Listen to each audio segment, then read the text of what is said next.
মাননীয় প্রধানমন্ত্রী অনুগ্রহ করিয়া বলিবেন কি বিনিয়োগ বাড়ানোর প্রক্রিয়া সহজ করিবার মাধ্যমে দেশি ও বিদেশি বিনিয়োগকারীদের আকৃষ্ট করিবার লক্ষ্যে আপনার সরকার কোনো পদক্ষেপ গ্রহণ করিয়াছেন কিনা।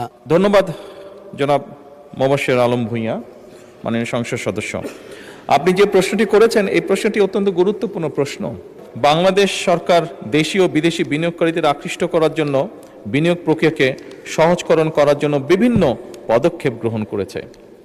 এ বিষয়ে মাননীয় স্পিকার বাণিজ্য মন্ত্রণালয় কর্তৃক কতগুলো ব্যবস্থা গ্রহণ বা পদক্ষেপ গ্রহণ করা হয়েছে। যেমন আমদানি ও রফতানি প্রধান নিয়ন্ত্রকের দপ্তর হতে আমদানি রফতানি নিবন্ধন প্রক্রিয়া অনলাইনের মাধ্যমে দ্রুততম সময়ের মধ্যে যাতে প্রদান করা যায় সেই ব্যবস্থা গ্রহণ করা হয়েছে।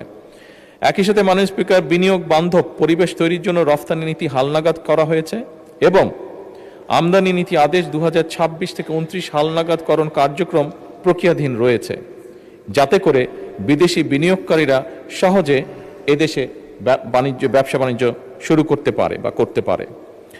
মাননীয় স্পিকার রফতানি উদ্দেশ্যে যেহেতু বাংলাদেশের থেকে রফতানি আমাদের যত বৃদ্ধি পাবে, আমরা যেরকম বৈদেশিক মুদ্রা অর্জন করতে পারবো, সেই বৈদেশিক মুদ্রার মাধ্যমে আমরা আরো অনেক বেশি মানুষের জন্য কাজ করতে পারবো।